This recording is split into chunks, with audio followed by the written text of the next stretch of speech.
Dok, nih mulai ada pertanyaan dari Ya, Tribuners dan pembaca Warta Kota. Saya mulai bacakan ya, Dok ya. ya silakan. Saya mau tanya dari namanya si laki-laki nih, Dok. Saya mau tanya, saya Ya. hernia. Oke, laki-laki nih. Saya hernia buah zakar besar sebelah seperti ada prostat kalau pipis. Nggak tuntas. Bagaimana solusinya ya? Saya 68 tahun. Terima Oh, kasih. hernia itu dioperasi obatnya, ya. Mm-mm. Jadi kalau memang si bapak tadi 68 tahun, datanglah ke dokter bedah. Nanti akan dilakukan pemeriksaan. Kalau memang perlu diadakan operasi, ya operasi begitu. Tetapi kalau dia prostatnya atau refleks berkemihnya atau buang air kecilnya sangat susah atau terganggu, nanti kita periksa kadar PSA-nya. Datang lagi ke dokter bedah urologi. Jadi ada 2 dokter yang harus dikunjungin. Ya, Ya. dokter bedah, bedah biasa, bedah umum, lalu bedah urologi. Begitu demikian. Oke, berarti solusinya adalah Bapak harus segera ke dokter ya untuk segera Ya, mendapatkan penanganan penanganan, betul, betul, supaya betul. tidak semakin berat Ya, masalahnya ya. benar, benar, benar. Oke. Berikutnya, oke dok. Dokter kalau sering onani bagus nggak ya? Terus minimal onani itu berapa kali dalam 1 bulan? Silakan. Ya, begini.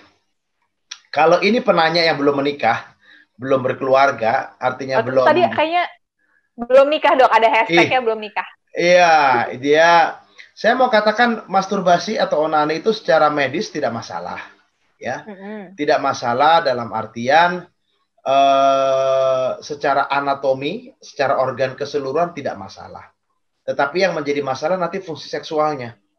Karena ada banyak kasus ternyata para pria yang melakukan masturbate atau onani tersebut akan mengalami yang namanya ejakulasi dini.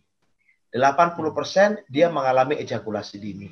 Lalu setelah ejakulasi dini nanti akan mengalami gangguan ereksi. Dan rata-rata pasien yang datang sama saya itu 80% yang mengalami ejakulasi dini mereka mengeluhkan adanya kebiasaan masturbasi. Gitu. Oke. Jadi ya, hati-hatilah, hati-hati ya. Jadi para pembaca Tribuners, para pembaca Tribun dan Warta Kota, saya sebagai dokter, saya cuma bilang kebiasaan-kebiasaan ini dapat hilangkan. Ya, ada banyak orang bertanya bagaimana caranya menghilangkan. Sebenarnya sangat simpel. Alihkan dorongan seksual yang Anda miliki kepada kegiatan positif. Olahraga, hobi, pekerjaan, kesibukan, ya. Bahkan mungkin membaca buku, belajar, ya itu juga bisa menjadi satu pengalih daripada dorongan seksual yang adik-adik atau orang muda itu rasakan. Demikian, Mbak Fia. Ya. Secara etik dan moral juga itu bisa jadi pertanyaan juga ya. Jadi problem juga ya dok ya. Betul. Jadi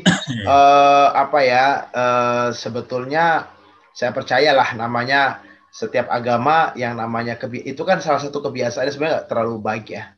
Artinya tapi sebagai seorang dokter saya harus bersikap objektif ya Kang Cecep ya. Kalau saya begitu, nah kita bersifat ilmiah. Saya katakan implikasinya pada saat dia masuk pernikahan itu aja atau memiliki kehidupan seksual yang rutin atau aktif gitu kan Caca. Ya. Ya, biar para agamawan dan para budayawan yang bilang seperti tadi ya. Ya, ada porsinya masing-masing kan. Ya, ada porsinya masing-masing. Terima kasih sudah nonton. Jangan lupa like, subscribe, dan share ya.